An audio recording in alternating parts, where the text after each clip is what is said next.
Նիկոլ Փաշինյանն Ադրբեջանին առաջարկում է միասին ճանապարհային քարտեզ մշակել, զուգահեռաբար փակել Լեռնային Ղարաբաղ հայերի վերադարձի եւ այսպես կոչված արևմտյան Ադրբեջանի թեմաները։ Համբուրգում լրագրողների հետ զրույցում նա այսպես է արձագանքել Ադրբեջանի արտաքին գործերի նախարարության հայտարարությանը Հայաստան-Եվրամիություն ռազմավարական գործընկերության օրակարգի փաստաթղթի վերաբերյալ, որում Բաքուն դժգոհություն էր արտահայտել փաստաթղթում Ադրբեջանի ռազմական գործողություններից հետո փախստական դարձած Ղարաբաղի հայեր ձևակերպման կապակցությամբ։ Փաշինյանը հայտարարել է, Արցախ վերադարձն իրատեսական չէ, Արցախի հարցի շարունակությունը նշանակում է նոր պատերազմ, նոր զոհեր, նոր զրկանքներ, անկանխատեսելի հետևանքով։ Նրանք, ովքեր ասում են Ղարաբաղի հարցը չի լուծվել, նրանք ասում են, որ Հայաստանը նոր պատերազմ պետք է անի, հայտարարել է Փաշինյանը։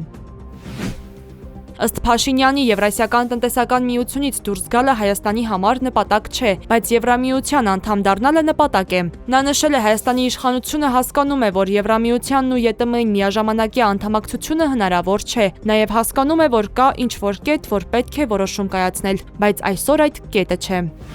Նիկոլ Փաշինյանը Գերմանիայից մեկնել է Մոսկվա մասնակցելու ԵՏՄ միջկառավարական խորհրդի նիստին։ Նիկոլ Փաշինյանը ինքնաթիռը չի կարողացել վայրեջք կատարել Մոսկվայում փակ օդային տարածքի պատճառով։ Ինքնաթիռը մոտ 1 ժամ պտտվել է Տվերի մարզի վրայով, սպասելով վայրեջքի թույլտվության, սակայն այդպես էլ չի ստացել։ Դրանից հետո այն վայրեջք է կատարել այլընտրանքային օդանավակայանում։ Արդյունքում ինքնաթիռն ուղղություն է վերցրել դեպի Սանկտ Պետերբուրգի Պուլկովո օդանավակայան, որտեղ վայրեջք է կատարել մոտավորապես ժամը 1-ին։ Ուկրաինական անօդաչուների հարձակման պատճառով Մոսկվայի օդանավակայաններում շուրջ 154 չվերթ է չեղարկվել, հետաձգել կամ փոխել ուղղությունը։ Մեծ Բրիտանիայի, Ֆրանսիայի եւ Գերմանիայի առաջնորդները հեռախոսազրույց են ունեցել ԱՄՆ նախագահ Դոնալդ Թրամփի հետ քննարկելու Ուկրաինայում պատերազմը դադարեցնելու Վաշինգտոնի ջանքերը։ Թրամփը լրագրողներին ասել է, որ 3 երկրների առաջնորդները հորդորել են ԱՄՆ-ի ներկայացուցիչներ ուղարկել Եվրոպայում շաբաթվա վերջին կայանալիք հանդիպմանը Ուկրաինայի նախագահ Վլադիմիր Զելենսկիի հետ քննարկելու հետագա քայլերը։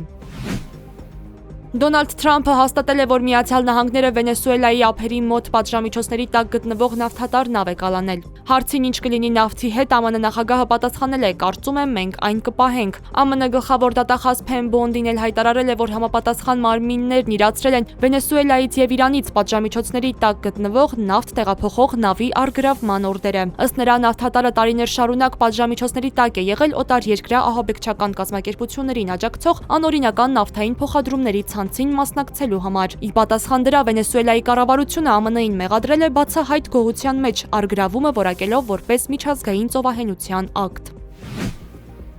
Հայաստանի տարածքում դեկտեմբերի 11-ից 15-ին սպասվում է առանց տեղումների եղանակ։ Օդի ջերմաստիճանն էապես չի փոխվի։ Երևանում դեկտեմբերի 11-ից 13-ին ցածրադիր հատվածներում առավոտյան ժամերին հնարավոր է մառախուղ։ Մայրաքաղաքում այսօր ցերեկը կլինի 6-ից 8, երեկոյան ժամերին 3-ից 5 աստիճան տաքություն։